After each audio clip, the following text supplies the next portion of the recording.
Okay, so today I'm going to be going over how to remove this upper cladding panel, which will gain you access to the third brake lamp and cargo lamp wiring harness. Pretty simple process. You'll need a few tools. First off, you're going to need a T30 Torx bit, a manual or battery powered tool of your choice to remove the 6 fasteners on top and the 2 underneath.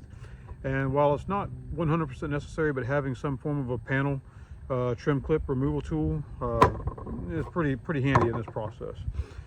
So a pretty simple procedure. Just going to remove the 6 panels from the top of the cladding, 2, 3, 4, 5, 6, all the way across the top. I've already got a couple of them removed on mine.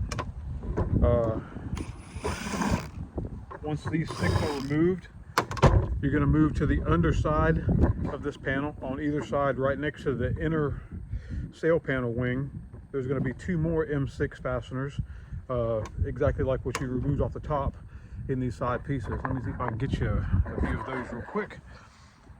So now I do have my inner sail panels removed because I'm recoloring them with the Sim trim black right now. But there's one here right there by the window, and the second one is going to be right here. Just remove those out, and then this piece is ready to turn loose. So what you'll want to do, this piece is held on with some trim panel push clips.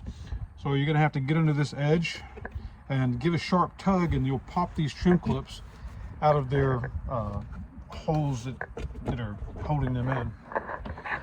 So once you've got those trim clips removed, and I'll show you those once I get this panel off, you're going to lift up from the back side and rock it towards the front of the truck. Now this front leading edge, the sail panel is held down with a double stick tape. This is pretty strong, so you have to fight through that a little bit. I've recently removed mine, so mine's going to come up a little bit easier.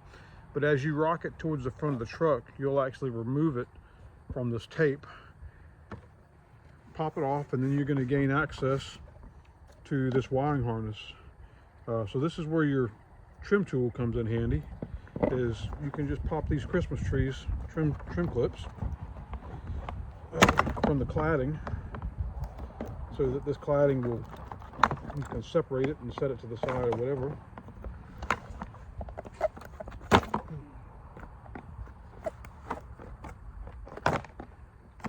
One, two, three, 4.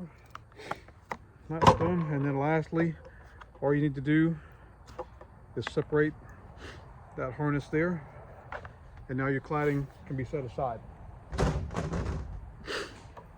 This is going to gain you access to the harness, which provides power to the third brake light and to each one of the cargo lamps on either side of the bed.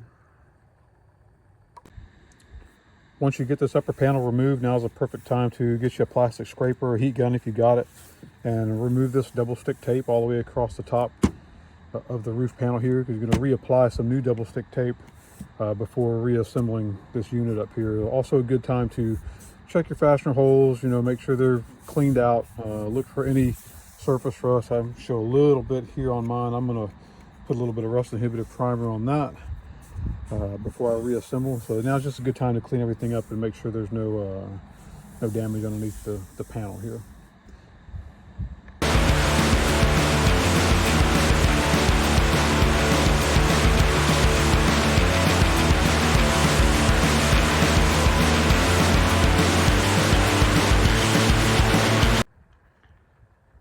Now I'm going to demonstrate how to separate this connector on the cargo lamp harness. The only tool that you're going to need is a fine tip flathead screwdriver. I find that works the best. First, you're going to need to remove this locking clip off the connector. Simply hit the flathead in there and work that connector back, that lock back, and then depress that center clip so that you can completely remove it, set it aside. This will gain you access to the thumb clip here on the end that you can apply downward pressure on and separate the connector without breaking anything. Then you have your male and female ends, and these are the portions that you're going to utilize to connect in your new wiring harness that will allow you to connect your LED light bar to. Alrighty, so what we have here is our light bar splice harness. What you're going to get is a plug and play harness. It plugs into the factory connectors of the cargo lamp harness on the truck, and it's going to give you a set of pigtails to wire in a light bar of your choice. It's as simply as taking the cargo lamp harness that we disconnected earlier and plug these guys in. And don't forget to put your clip locks in on each side.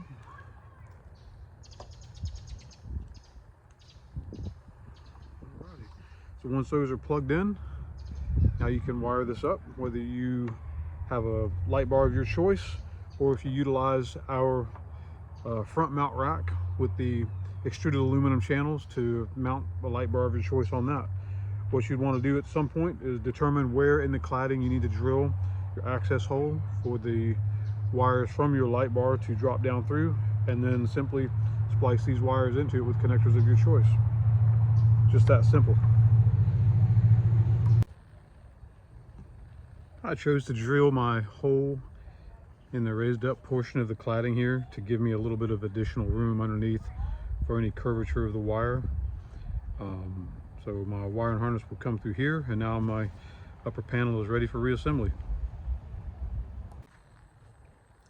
Alrighty, so the final steps of installation is reattaching this upper plastic panel. As you can see, I've already got my little LED light bar coming through my grommet. It's already wired into the pigtails from my wiring harness. So now all you need to do is get this cladding up, peel off the top layer from your 3M double stick tape. Begin by, I will say that I've already got the push panel clips already in the back of this upper panel here.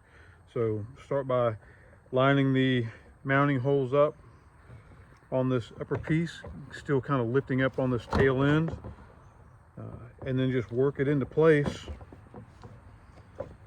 Have to pull out on that bottom edge a little bit. The pressure, everything will line up. Push down all the way across the panel to make sure it's got good contact with that double stick tape.